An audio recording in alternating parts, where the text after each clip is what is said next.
actually jokes with Richard actually jokes with me about saying that I stole his idea. And I keep saying, no, my guys aren't vampires. They certainly aren't vampires. They're not even zombies. Zombies to me were, those boys in the Caribbean who, do the wet work for Lugosi. And I thought I was creating a completely new monster. The neighbors suddenly turned into flesh eaters, ghouls. And that's what I called them, ghouls in the film. And I thought they were completely new. What I really was saying, which I didn't articulate until the second film, was when there's no more room in hell, the dead will walk the earth. And that was actually the tagline for the second film when I finally gave up and decided to call them zombies. What makes a zombie film worth talking about? This month, we have talked about 7 movies spanning over a whopping 5 decades. Night of the Living Dead, Return of the Living Dead, Zombieland, Dead Alive, Shaun of the Dead, 28 Days Later, and finally tonight, Train to Busan. George A. Romero, who we have established as the godfather of the zombie genre, believed that the zombies are almost incidental. The stories are about human communication. I felt that it didn't matter at all. What should matter is that this extraordinary thing is happening, and people are still arguing about upstairs, downstairs, who's the boss. They're still arguing about their own agendas instead of facing the problem. And that's really what all of my zombie films have been about. But if the stories are only about that, then why has this genre continued to scare and fascinate us for 60 years? Is it because the monsters are barely different than regular people, our families and neighbors? She's not your mum anymore! In a minute she'll be just another zombie! Don't say that! We're not using the Z word! Please, can we just calm the fuck down? And which of the dozens of zombie films are worth talking about? Only the ones that bring something new to the genre? Or are we okay with formula as long as the stories are interesting?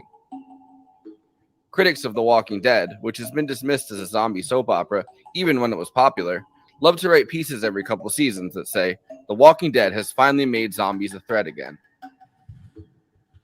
It's easy to get so distracted by the interpersonal human conflict that the zombies themselves become an afterthought. One film we discussed this month, Zombieland, took a novel approach, leaving their main characters alive. Everything needs a sequel these days. Others, such as Return of the Living Dead and Night of the Living Dead, were fine killing off everyone by the end, knowing they could just create new characters in the next franchise entry, and not wanting them to get stale. Tonight's episode has 2 major purposes. First, we are going to talk about the last entry in our zombie month. Yeon Sang-ho's South Korean horror film, Train to Busan. Much like Night of the Living Dead, this film decides to contain the action by showing the infection spreading on a train.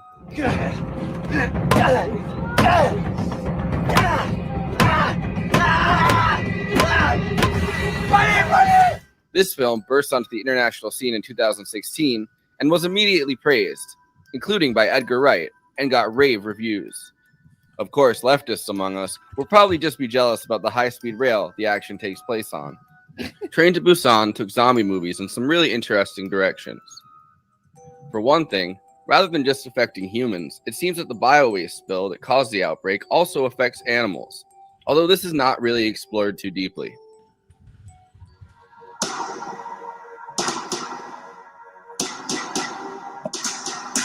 Much like 28 Days Later in World War Z, which we talked about earlier this week, the zombies turn fast and are able to run at almost superhuman speeds. This is used for pretty terrifying purposes, as the space most of the action takes place in is extremely small and closed off. The zombies also appear to be extremely sight-based and completely lose focus when put into darkness, such as a tunnel, as they can no longer see. This has drawn comparisons to Snowpiercer, which also made use of tunnels. Lastly, as South Korea has extremely strict gun laws, Train to Busan gets extremely creative with the action. Our second major purpose, a much bigger undertaking, is to close out this month without taking the 5 hours that happened on our Murder Night wrap-up. We should probably get started then. Anyway, before I introduce the panel, let me say, please like this video and subscribe to the Movie Night Extravaganza YouTube channel. Also, we are now monetized, so if you have any pressing questions during this live show, send us a super chat. We are absolutely obligated by international law, human rights law, to answer it. We also have a Patreon, patreon.com/Movie Night Extra. All of our after parties are available on there forever. Okay, let me introduce the panel. Jay Underworld, illustrator, book cover artist, comic designer, and artist for Give Them an Argument, co-host of Movie Night Extravaganza and Bad Takes. Conan Neutron, host of Protonic Reversal and the frontman for Conan Neutron and the Secret Friends. They just got back from touring on the East Coast. Renee Rune, host of the Night Shift podcast with friend of show Bonnie Burton. You can find her many projects, including Ruin Radio, where she does mixtapes, and her writing at reneerune.com. I, of course, am your long-suffering host, Forrest Miller. Without further ado, let's get started. So much suffering. So much suffering. Suffering with success. But I love that you didn't forget to introduce yourself this time. Yeah, it's progress. Right? Yeah, I know. I remember. I know who I am now. Finally. I'm someone who loses focus when I get put into dark tunnels. You know? I'm confused. Are we streaming or what? What hour are we on the stream? All right. No, but like really that part where he realizes the darkness thing is how it feels to have like ADHD.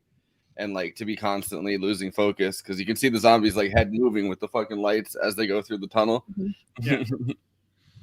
Well, speaking of losing focus, let's not do that. Renee, it's great to have you back. It's been a minute. You.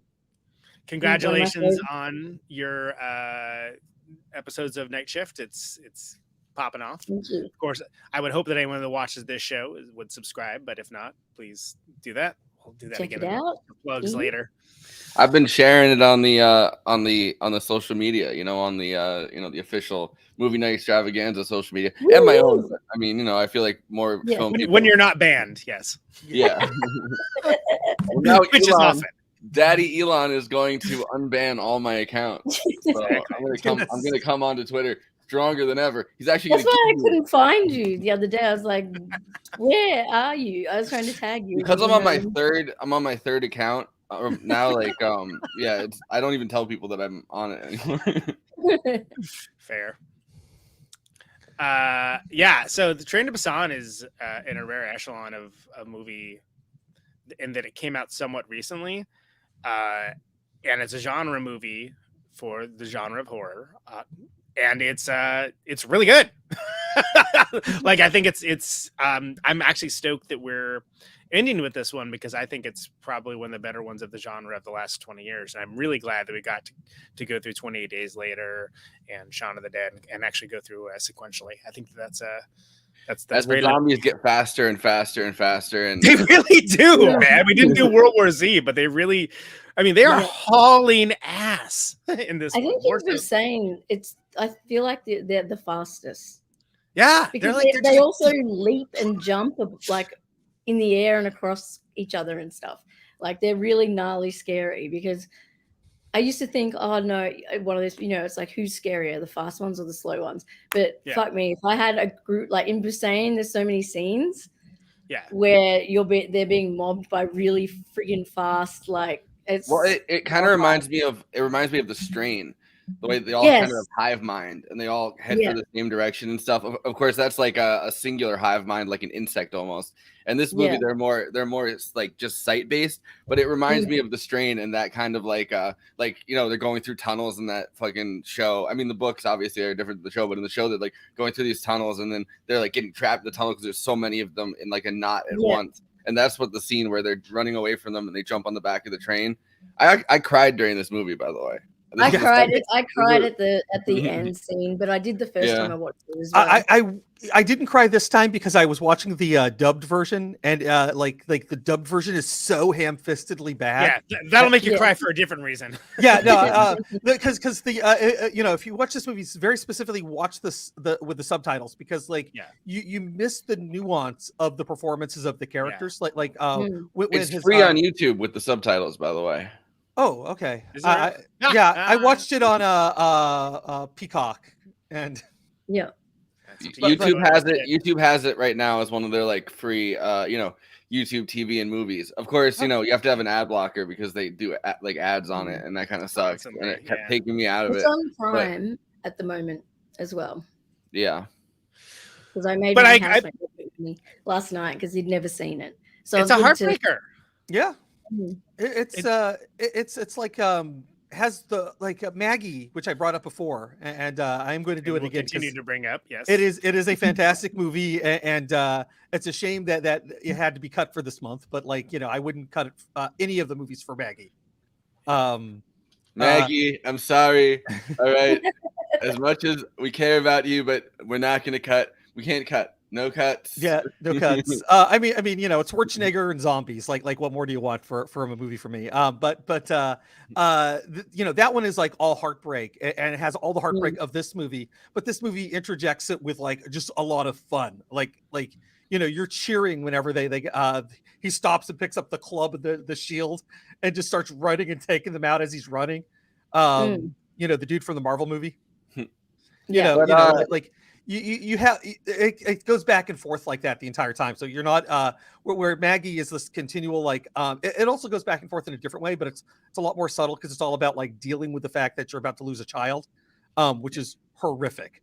But that one is this one actually gives you hope at times. Speaking of fun, which is why it's so devastating because it's. I mean, because when you lose something, it hurts. Yeah, when they make it hurt. Yeah. But speaking of fun, did you guys know that South Korean entertainment TV is so much more fun than American? So this is an interview that they did, and I wanted to play it towards like the front of this episode because I think it sets the mood for it. It's like a few minutes, but it's them getting interviewed on Entertainment Tonight, like that kind of thing, but I think it's the South Korean version. And dude, when I tell you the fucking graphics and like the amounts of just like random shit that they do on South Korean entertainment television to like make it interesting for people to watch. You gotta keep those zombies entertained, man. If the screen goes black, they don't know what to do. This shit cracked me up. This is like most of the core cast, and they're all getting interviewed on the show. I think it's before an Entertainment Weekly, like a more Americanized one, but this is a 아니 얘기를 하시면 안 돼요. 얘기 들어보니까 That's like I said, I would do all those After Effects in real time if I had the power. Yeah, I love the slide whistle. The actors are like they don't even know what they've done. Like they don't even know they were in it. Yeah, very bizarre. Very strange. Bad interviewer and bad interviewees. I've never been able to explain. Like I used to for the episodes we did with Ben Burgess, like on Give Them an Argument. I used to have to try to explain like the beginning of the plot. I could never do it. Like I completely relate to people like being in a movie and not being able to explain like the movie in a few lines. I think in America they give people like a synopsis to read on these shows, and they probably just don't do that in South Korea. I mean, if you have After Effects to give people like shower caps and stuff like that, why would you need it? I mean, but it's interesting to me because I mean, this is a very deeply entertaining movie, and as we sort of alluded to, like deep emotional stakes to it. And I think that that's one of the reasons why it's resonated with folks as in a way that I think most recent zombie movies have not. It's like the first one I can think of that people are like, oh, you gotta see it. I'm like, really? Another zombie movie? I get it. What, they're fast? Great. And like, no, you got to see it. And then I watched it. I'm like, all right, you're right. I had to see it. Way better than the prequel Soul Station. So, I didn't watch that one. You can skip it. I mean, if you're really into zombies, it's fine. There's another one, right? It's like a trilogy. They released, I think they released a third one or something that takes place 4 years later. Yeah. The second one was good. Train to Busan 2. It was actually good. And there's a third one. I think I can't remember what it's called, but it's coming out in the rest of the world very soon, and it's been hyped. I don't know whether how. If this was completely just a standalone movie, though, this would be utterly fantastic, and it is utterly fantastic. Well, I don't think the same characters are in the other one. It's like Like the a same. Soul- It's like Soul, a Soul Walking Dead Station thing. is just A different takes thing, place yeah. in Seoul, and it just kind of gives you an idea of like what's been going on that they kind of hint at. Mm. The thing I liked, I get as well about this one is that like you've got like, you know, the general arc of like zombies being, you know, bad guys and the humans being the good guys, but then you also have heroes and villains among The the people. humans. Mhm. Like, so you have that horrible guy who just is like, I just want everyone else to die and I want to live, and I just want to kill him the entire way through. Oh, he's the And worst. Yes. and even the, you know, the key main character, like he's an asshole at the start most of the movie. Like he doesn't want to help anyone either, and he's got his daughter who kind of brings humanity back to him Yeah. by Well, saying he's like, almost. I feel like the evil guy that you want to punch in the face, like, is Yeah. him to like the nth degree, right? Like that's Yeah. him Yeah. if he didn't have a daughter and if he didn't Yeah, have a family. well, him Yeah. and the guy who was in the Marvel movies, and you know, I forget which one. You're doing a great job. The Eternals. The guy from the Eternals. Yes. They're supposed to be like basically like the angel and the devil of him. It's you know, essentially two versions of who he could be, and Yeah. he chooses who he gets to be. yeah. One of them is not a speculator / investor / parasite, and the other one is that, but like the worst version of he's somewhere in the middle. He's investing some money, but he still has a family. Yeah. I mean, the And then you cast have in this the- one is. Oh, sorry, Renee. Go ahead. No, you go. Oh, I was just gonna say that. Is it Ma Dong-seok? Mother, yeah. He's a pretty famous South Korean actor. Like he started off as doing being like a personal trainer for like martial arts and stuff, but like he's been in like a bunch of different things, like Neighbor, Unjust. The good, the bad, the weird. Oh yeah, that should be your life ethos. which by the way is a great film. But, you know, don't skip out on that one. But I think that this is actually very fantastically cast because Gong Yu's the other like lead guy. Like that guy's awesome. Yeah, and if you want to check him out and some other stuff, check out The Suspect. Yeah, and if you want to check him out in this movie, it's worth watching. It's very good. Everybody's very good in it, even people that are like. This is way better than The Suspect. Yeah. You've brought references to at least 20 different movies, and we've barely discussed this, and we're 20 minutes in. So I'd like to discuss the actual film at some point. Maybe We're only doing an hour of this episode, and then Exactly. jumping to the. So this is like a quick thing. So if you bring up one more movie, we're gonna shock you. We're gonna press the. Oh, is that what's on my chair? Yeah, Streamer should have that function. Streamer should let you give a small electric shock to one of your guests when they go off, or one of the panelists, or like co-host. Anybody. If anyone goes off topic, it should let you shock their chair. But Let's whenever you get go, shocked, all of a baby. sudden you get like you know, bad CG'd like Well, you get what Shower you cap just got in you just got what you just got in that, where there's the lightning thing that goes around your screen. It's like Yeah. So I think what makes this so terrifying as a thriller and a horror movie or whatever is the fact that they're in a train, which is sort of like, it sounds like that's like, oh, that's an easy conceit. It's like, you know, World War Z or 28 Days Later, or the Zack Snyder movie, but on a train. But like when your only protection from these creatures, from these zombies, is like locking yourself in a train bathroom, that is horrifying. That's crazy because there's nowhere to go. There's nowhere to go. And I actually think it's an incredibly innovative way to present something that we've been shown over and over again. We talked about, the rules being established in Night of the Living Dead, Return of the Living Dead, kind of like subverting some of those. And then basically stuff kind of stays the same for a while. And then in 28 Days Later, you just have Danny Boyle that just like didn't care about literally any of that. It's like, no, they're infected people. They're fast. And then that became like, oh, fast zombies, which, actually they're infected people. They're not zombies. But like that became like the new norm. But this is like the fastest zombies. Like if you do like time trials for infected and zombies, These are like Yeah. not even the middle distance runners. These are the sprinters of the bunch, and that's Like the Usain horrifying. Bolts, like not even that, like the elite Totally. sprinters. Yeah, They're like the soups from from The Boys, where they give them they have A-Track or whatever, and you get to the full. It's that kind of zombie. It's like they're hauling ass this whole time, like everywhere they go. Yeah, and they're relentless. Like, and they also, what I love as well is that they're almost like they're very like, they remind me of that scene in The Grudge, where they all like disconnect and like their necks and their arms, and they go backwards and do all sorts of fucked up shit as well. That's not normally seen in zombie movies because they're sort of meant to be kind of a bit more boop boop but fast. But these guys are also friggin' fast, but do all the crazy kind of movements and stuff as well. And it's so there's all of that, and then also the fact that it's super claustrophobic, which is which is like like Asia in general. I think a lot of these cities that have had a huge population boom feel very claustrophobic. You know what I mean? Like there's so many people. Like I mean, China's worse obviously than South Korea, but South Korea had a huge boom of like people that came in there after like the Korean War and stuff, and the population that just exploded. So for that to be kind of the center of like the cities are far more crowded, and the spaces that people are used to having are far more tight, right? Like a lot of people end up in like dorms and stuff like that because there just isn't housing for everyone, or they end up in the basement apartments like in Parasite. Yeah, and like the first class. That amazing shot in the film where they do like a huge wide angle of the city, and it's just it's claustrophobic itself. Like you just look at it and it's just everything's on top of each other, and there's not an inch of space anywhere to be seen.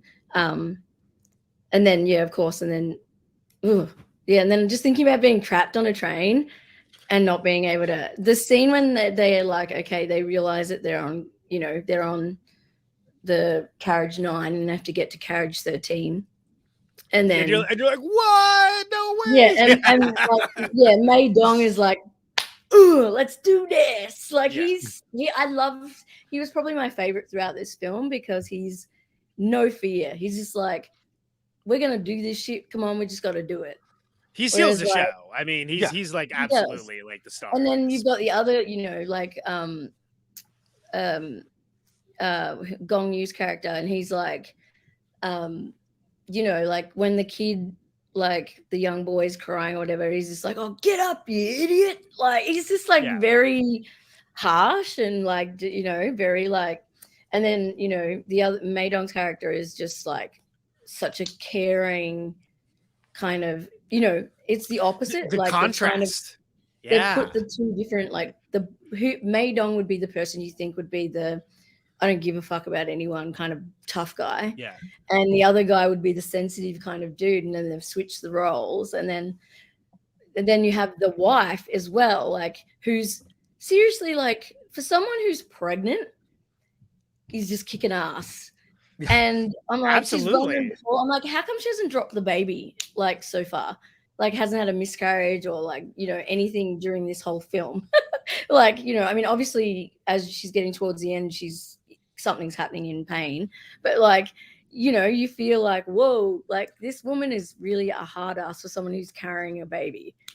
And I also love that she refers to it as a fetus. She's like, it's my fetus and it's called Sleepy.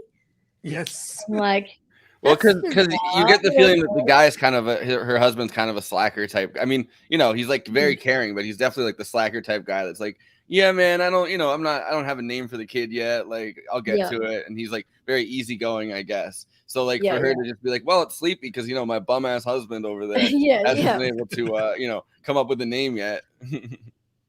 Yeah. Well, yeah, and I think that I don't think that dichotomy is accidental at all, because I mean you basically see like an absolute study in contrast for many things like leadership, like masculinity, like you have like it's like Goofus and Gallant practically if you know that bit.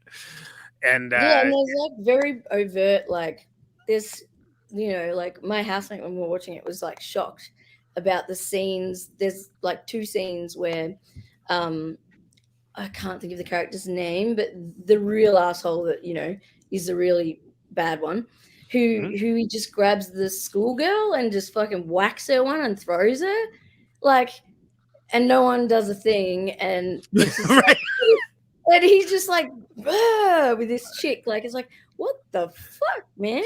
Yeah. This little girl, like, what are you doing? Yon Suk, I guess is his name. Yeah, Which yeah. He does He's like a fucking royal suck. asshole, but like he grabs that girl and throws her, and then he does it again later on, And he it's like, smashes. He has the guy smash her phone.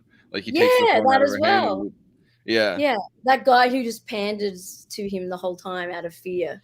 He just like is, like the one, he's the conductor, and he clearly can't stand up for himself, and he just follows everything that guy says, and then you get to that scene where they're in the toilet together, and the guy's Right. like looked out, and he's like, and then he tells the guy it's all clear, and you're like, you dog, like, you dog, like, just brutal, like, absolutely brutal. Well, and I like that. So we talked a lot over the month, and I'm sure we will in the wrap up show too, about effective utilization of resources, like things like Night of the Living Dead, like borrowing the car and like banging it up and not really not when they were really supposed to, and things like that. And Peter Jackson with like Dead Alive, and like, giving the government grant but everyone being resourceful with what they had for technology and stuff at the time. I think it's amazing that the director really like lays in the resources they does have here, which is the fact that like he doesn't have a Snowpiercer budget necessarily, but he does like some of the things that made Snowpiercer so interesting as an action film, but then introduces again hauling ass zombies, which is important to note, and manages to put like so much narrative tension in it that there are real emotional stakes that are just devastating. Like it's, like, I mean, I can't tell you when I put the Letterboxd reviews, like of how many were just like, well, first of all, how many we're talking about DILFs, which is normal. But then, but second most was like, I can't believe this zombie movie made me cry, or something along those lines. Yeah, and that like, was Straight to DILF Town is what it is. I wasn't necessarily going to talk about it until I saw the Letterboxd one-liners, and I was like, oh shit, everybody's cried from this movie. We can keep talking over this, but I wanted to play some of this is like the actual shooting of the oh cool, awesome. So this is 5 minutes where they're actually on set. It also kind of takes away how horrifying some of it is, because you actually see them like, you see them just like kind of playing with the shield and the sword in parts of this, and he like hits him, and then like, and the guy runs up to him, and he's like, I don't know. So I was watching this yesterday, and I was like, yeah, this is. But right from a after filmmaking perspective, it kicks ass, because again, like what we talked about is that like a lot of these movies, in their way, like were innovations. Like for instance, like go back 28 Days Later earlier this week, right? Like Danny Boyle was so fed up with Hollywood, he's like, I'm going to use this digital filmmaking stuff, and we're just going to do like the longest shots possible, and I'm going to make my pink Motorola Razor. Exactly, filmed on a pink Motorola Razor. Yes, I'm just shocked that was earlier this week. It feels like 28 days ago. I could not agree more. Yeah, lots happened since then. But again, just want to point out the fact that like, when people talk about innovation, they're usually talking about porn. But like the zombie genre is, as far as independent filmmaking goes, like maybe kind of underrated as a genre for technical innovation and budgetary innovation, to be sure. Yeah. Anyway, go ahead and let's take a look at it. Action! I thought I saw an end there when I saw cut. And I was like, you can't say that. Oh, never mind.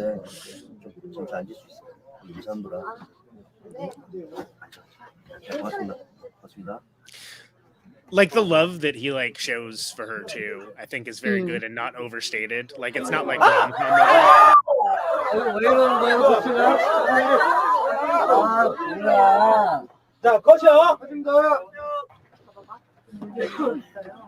And that they're working in they actually are working in a confined space.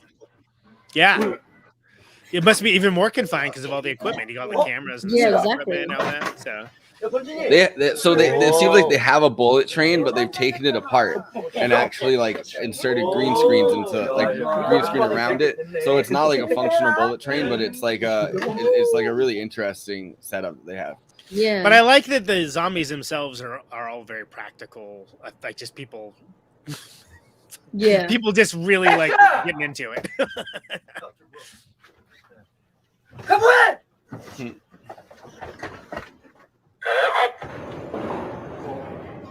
And they do that.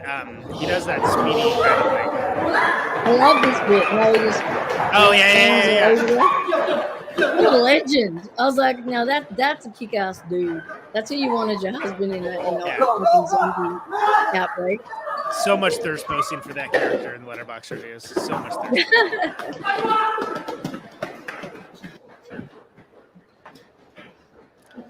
The stuff in the station was all really good, I thought, too.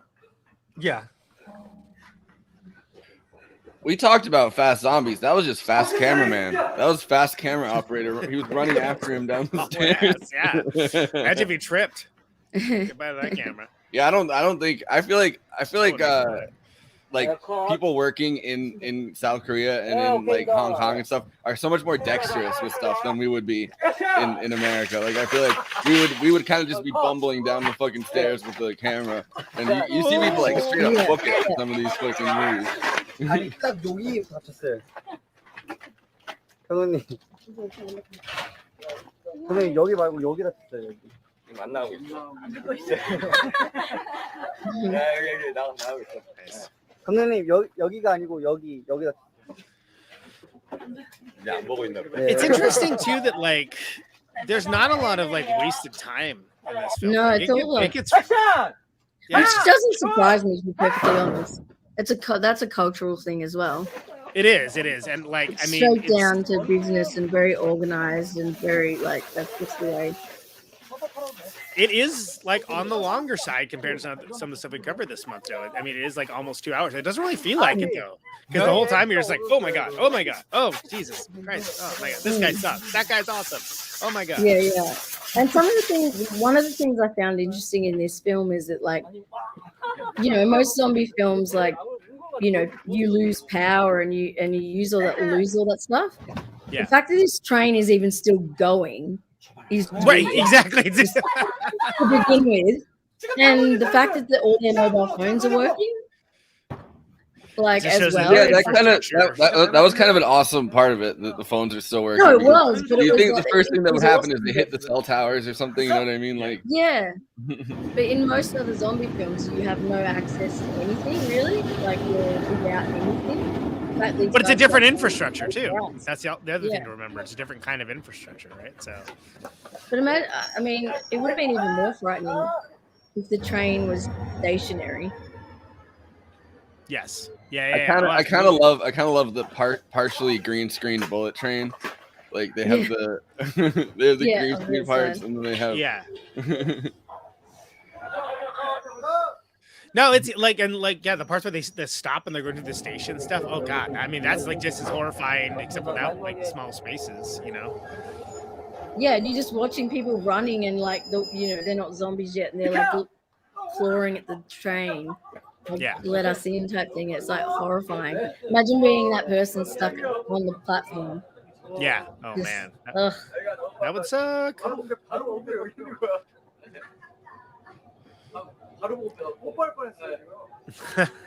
Apparently, I think his name is Gun Yuk. I think the actor's name is the main guy. Yes. He kept getting scared by actors like jumping out at him dressed as the fucking zombies. And like, really? That's like one of his like worst fears. So he like kept getting fucking scared as hell on set. That's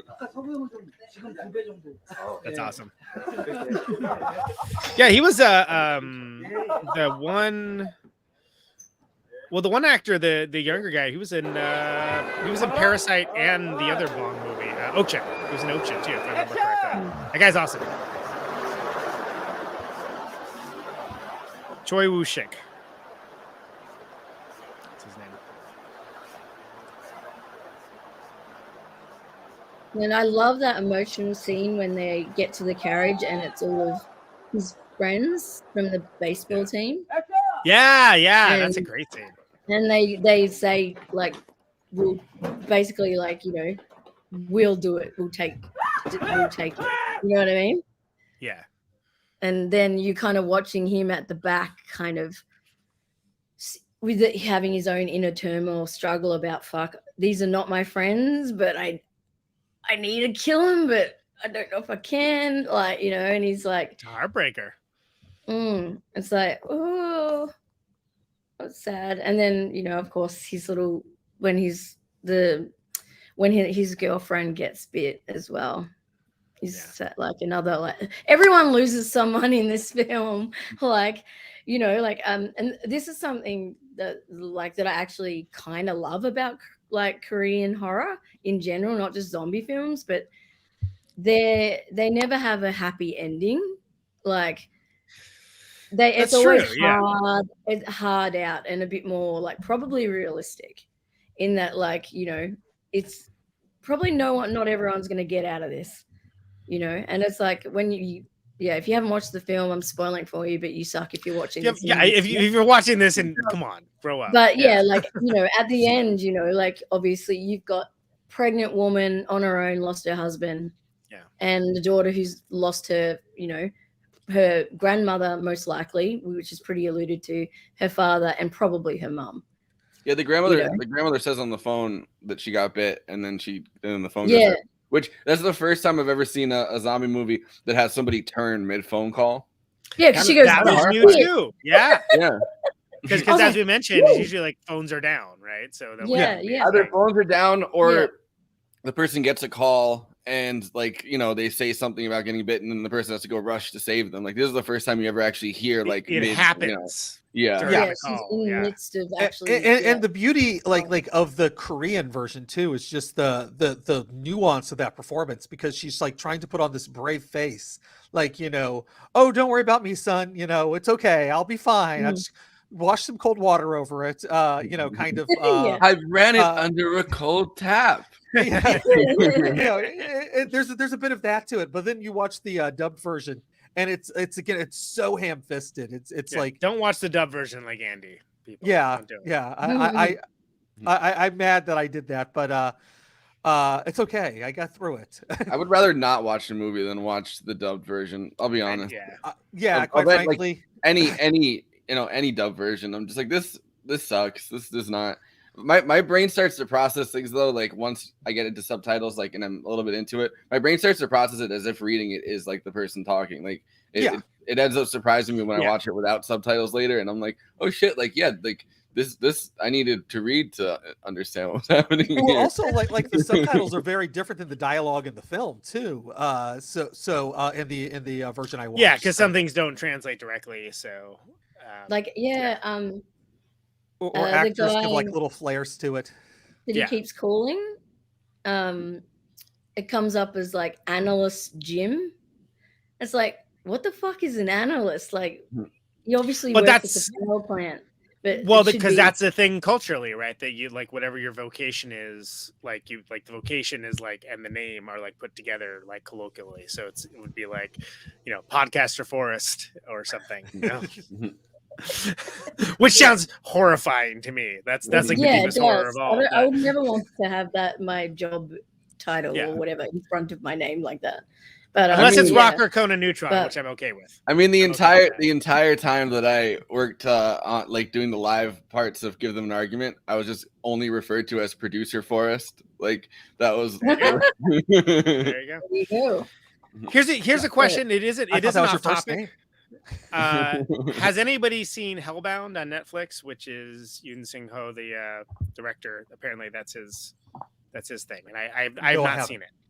I haven't. Which one was that? It's called Hellbound, and it's apparently a mini series.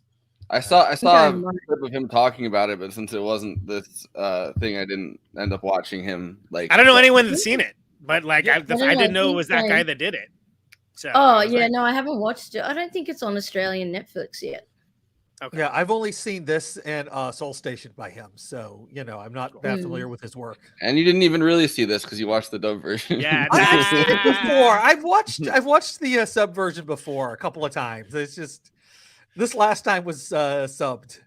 By the way, Andy, the train to Butte name. My phone yesterday when I was trying to do promo for the episode asked me if I meant train to Bussy, like. There's a couple letterbox reports that said that. Too. It was like, do you mean that you're trying to get a train? Oh, I haven't. I just wanted to say no. I have not watched Hellbound. I just checked my Netflix.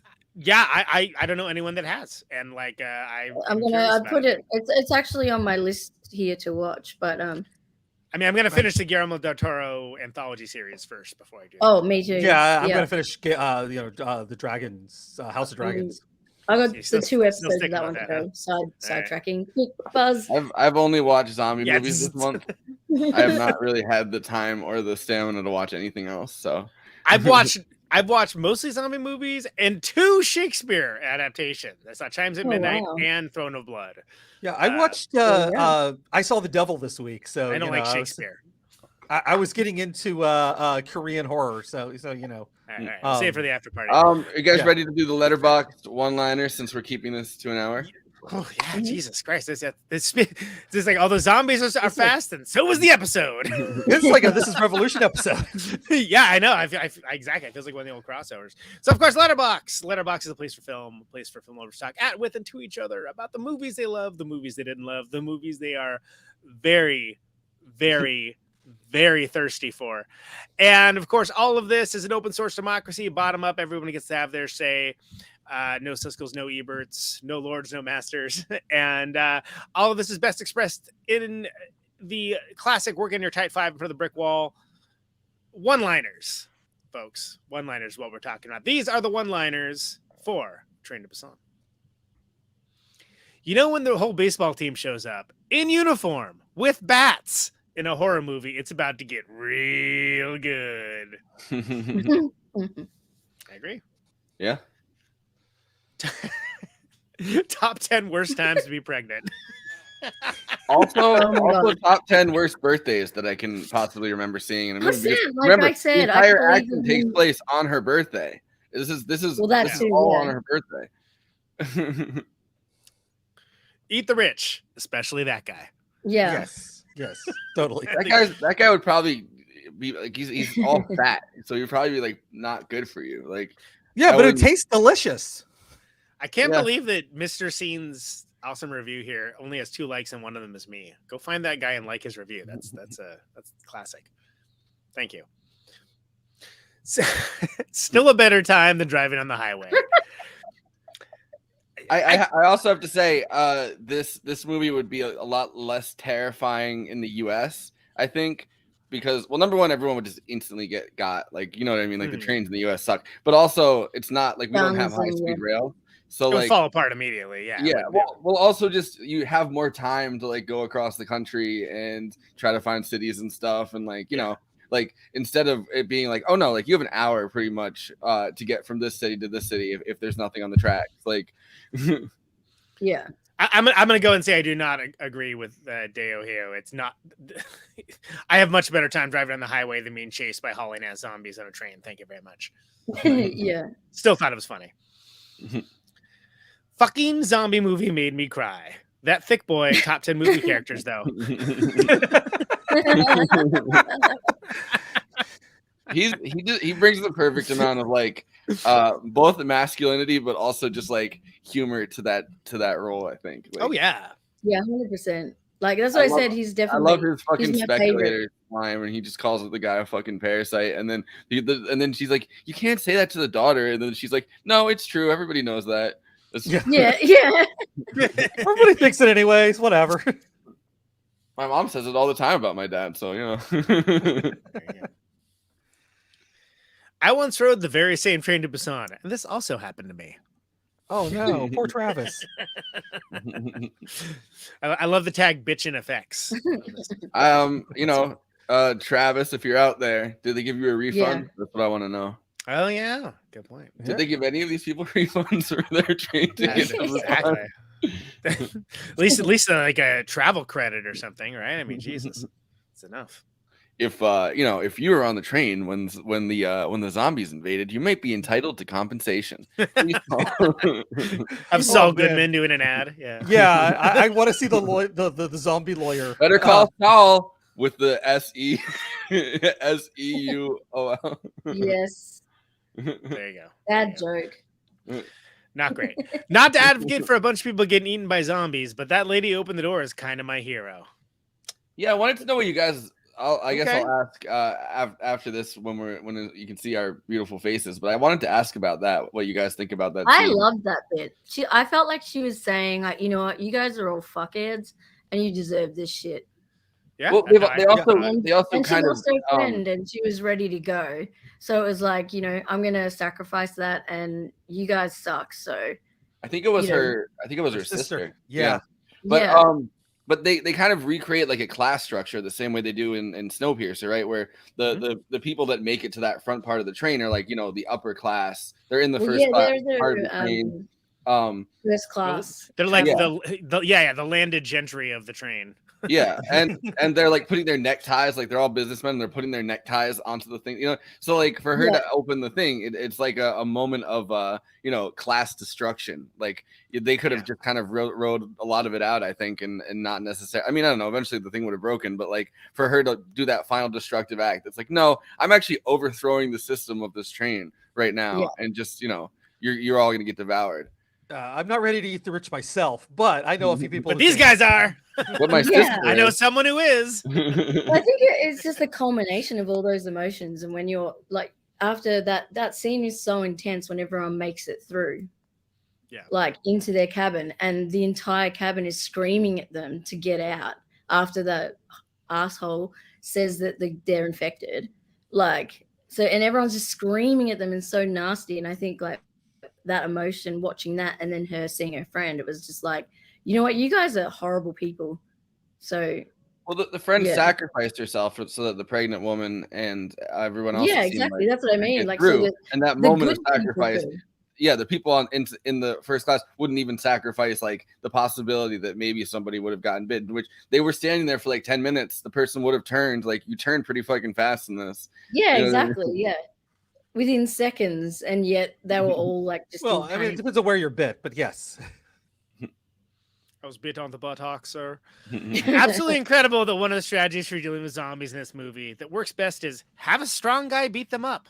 And the fact that you don't have the fact that you can't really get a gun in South Korea. Great. You can't get a gun unless you're the military, but the military has been overrun. Like, the military is the first to go, and they still have their guns that they're all fucking running around with.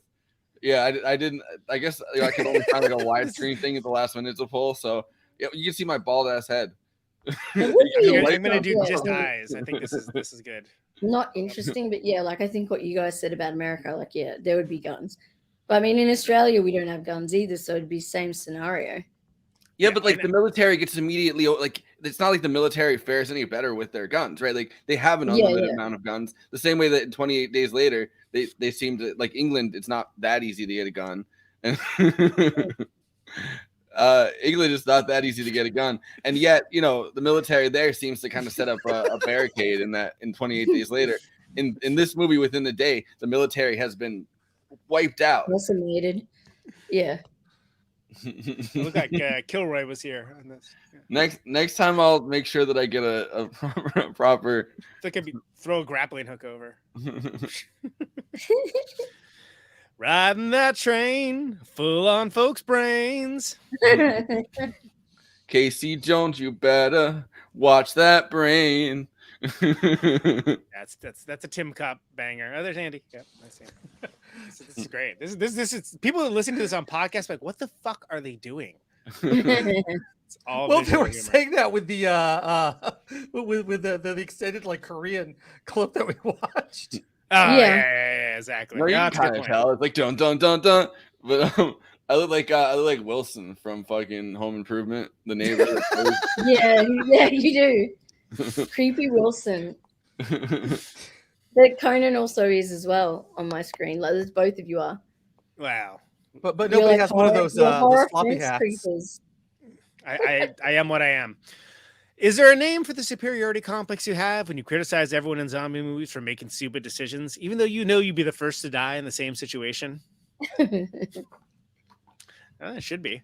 Yeah. Yeah. I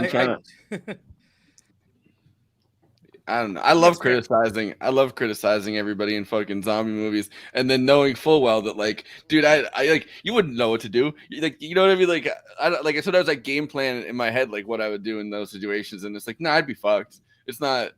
it's not happening for me. Like, there's just so many variables that could possibly. Anyway, that's the Letterboxd one-liner. Those are Letterboxd one-liners for Train to Busan. Please follow Moving Extravaganza on Letterboxd. That's your host Forrest over there. I, of course, am Conan, Train to Neutron. Please follow me as well. I'm all over that joint. J. Andrew, Train to Butte World, is watching all the weirdest crap, so you don't have to, or maybe so you can. And then, of course, Renee Ruin in the Night Shift is on Letterboxd as well, when she deigns to grace it with her lovely presence, and is watching awesome horror movies and stuff like that. J. Andrew World, please take away with the plugs. All right, you are watching us on YouTube, so please do those YouTube things. If you're not, What if they're listening to on a podcast? You can. There are things you can do there too. Come on, we need liberal. bullet train plugs right now. Yeah, we need bullet. Yes, I'm trying to. We need the plugs to Busan. Right. The butt plugs to Busan. You guys are such Andrew hecklers. But anyways, like, comment, subscribe, hit the bell, and watch the video to the end so other movie fans can find us. If you're listening to us on podcast form, you can also, wherever you get your podcast from, please give us a 5-star review. That helps other people find us there as well. Follow us on Twitter. You can find out when we're doing episodes. You can also find out when we remember to tweet out the group and vote in polls if I remember to do that. It's all about memory, people. It's all about memory. We have a Patreon too. I'm trying. You have no idea the amount of restraint I'm showing right now. Go ahead. Yeah. We have a Patreon too. Memento. Let's remake Memento, but it's with Andy trying to remember plugs, and he writes tattoos on him, and he's like, "If you're watching, it was something similar to that. That's what I was thinking. Yes. I was gonna say worst Memento reboot ever. Thank you. Yes. If you can help us out on Patreon, that gives helps us pay for things for the show, like this beautiful screens that you're seeing us on and whatnot. Yeah. Yes. Conan, you had a episode of Protonic Reversal this week. Oh dear God, bless your soul. Hey, slave. Protonic with Nick Sace got moved to next week, and I've got I got some really cool stuff to announce, but that'll be for next week. I can't say anything about it yet, but yeah, there was no Protonic this week. So all right, but Mark Davies episode from Thinking Fellers, Guy Picciotto, Fugazi, those are still going strong, doing numbers, as the kids say. And you can, if you like, want to hear Conan talk music with people, support his show with his Patreon. Please. Helps him out. And if you want to have more Conan, I'm hemorrhaging patrons with all this touring. People are like, fuck that. If you need more Conan in your life too, you can also go to Bandcamp and pick up his albums, including Dangerous Nomenclature. Yes, which you can have it on CD, vinyl, or digital, whichever form you prefer. I don't have any of them remotely near to me. That's fine. Everything, but they can stick it in their ears either way. Yeah, neutronfriends.bandcamp.com, Conan Neutron, The Secret Friends, and all the normal things you think it would be on. And Renee, you have Night Shift. What's your latest episode? Latest episode is a really good one. So it's the movie Hellbender. And we had the director, writer, and actress, Toby Poser, who plays the mother character in the film. She joined us. So it's me, Bonnie Burton, and retired porn actress Jenna Hayes, and and Toby. And it's a very big like Coven-esque fest and quite enjoyable. So yeah, if you like rock chicks and witchy shit and blood, you head to all those are extremely my shit. So I'm definitely gonna be checking that out. Head to the Night Shift YouTube. You can get there from my Twitter little thing there, and that one's up, and that's really I've heard a lot of good things about this episode. I'm excited to check it out. It's a good one, and I've heard good things about that movie too. So this sounds a great movie. I highly recommend people watch it. It's a film that you don't know what you're watching at the time. It takes a lot of twists and turns. Nice. So yeah, it's on Shudder. It looks like as of the time of this airing. So. Yes. Yes, and if you want to check me out some more, I just did a Bad Takes last night, and you can watch that. How'd that go? It went pretty good. We really dove deep into the Spanish Civil War and talked about zombies. Okay. Yay. which yeah, we did Valley of the Dead. Yes. There you go. So check that out if you can. All right. It's on this channel, a broadcast on this channel, I think, right? Yes. Yeah. So it's probably not that hard for them to check it out. So I guess quick final thoughts. But This does feel like a speed round of an episode. It's crazy. Yeah. But yeah. Well, I feel like we're running up and down the train, and I'm kind of okay with that. But Renee, quick final thoughts. We'll have more time to discuss it in the in the after party. Yeah. So it's not like for me, this film is a solid. It's like if I had to give it, a number, it's a solid 4.5 out of 5 for me. I think that the character development goes in places where sort of, often people won't go, and it's not cheesy, and I like that about the Korean films as well, that they don't sort of cheese it up, and I find America sometimes has a cheesy thing to it. The zombies are just phenomenal. They can't get any faster, and I'm obsessed with these actors or whatever who play these zombies because they're fucking amazing. And I love all the little new things within the film, like Forrest mentioned earlier, like the fact that when the lights go out, they can't see. That's something we've never seen before. That's true. Also with the animals they didn't go into too much, but that is another thing. But the losing your sight in the dark is something we've never seen with zombies. So that's a really good one. And I just love the human side of this story is really about villains and heroes as well. And and I like that there was actually transitions between the characters coming together, and there was obviously people like in real life, people who are not going to change, people who learnt and adapted and changed. So, and I like that it wasn't a all roses happy ending, even though it made me bawl my eyes out.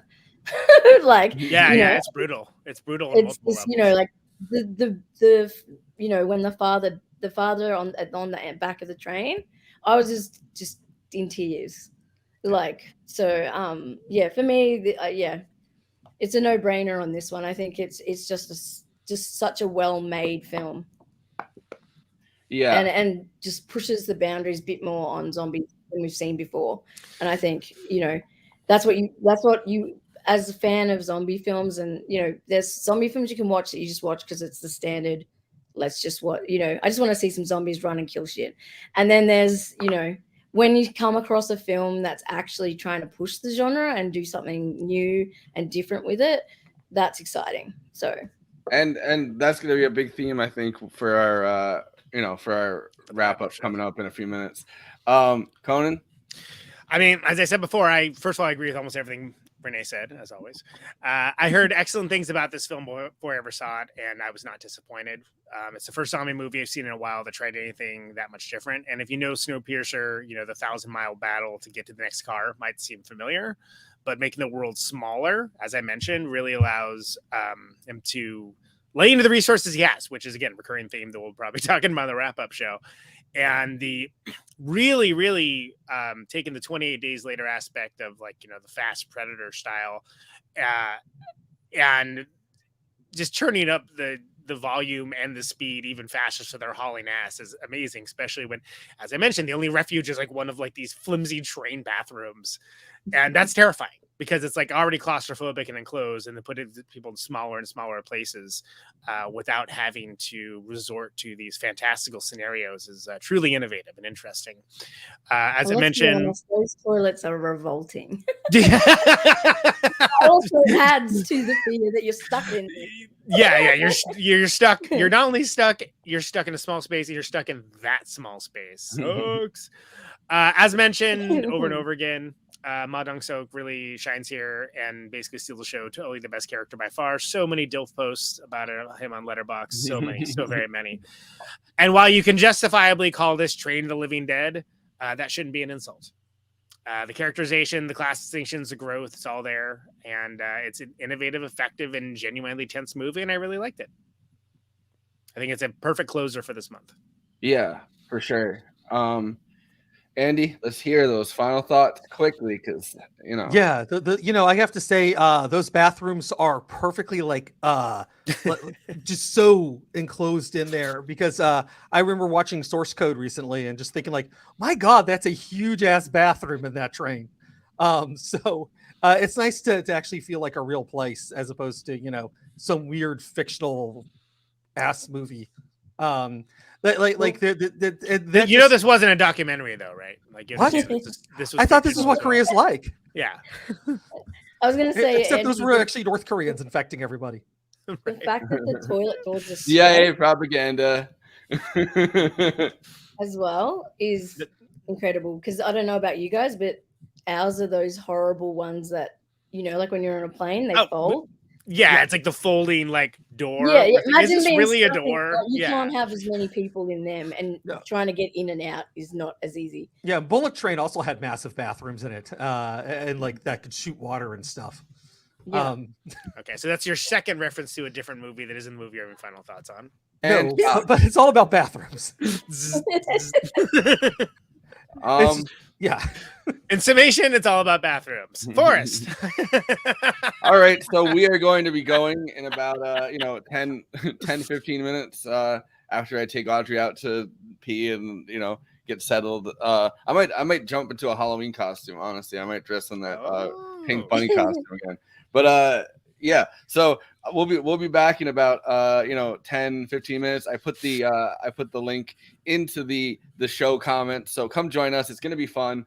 I've been sober for this hour. I'm gonna probably have a drink in the next hour, but the chat was like, "Oh, it's Drunk Forest." It's not. This is just me. This is all me. This is 100%, all natural flocka.